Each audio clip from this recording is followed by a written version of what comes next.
Хвърлете чашите през рамо, без да се обръщате. На здраве!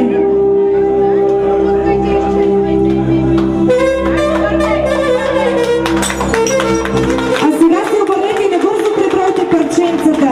Не случайно народа е казал: колкото са парченцата, толкова да са момченцата и във вашия дом. Както са...